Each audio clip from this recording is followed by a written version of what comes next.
Welcome back to another technical deep dive here in the debug zone. Today we're tackling a big question and breaking it down with insights from other users. Hopefully this clears up some misconceptions and helps you get the answer you need. So buckle up, stay a little curious, and let's jump right in.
And that's a wrap.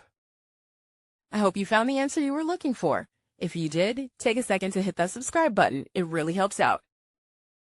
And let me know in the comments which solution worked best for you. See you next time in the debug zone.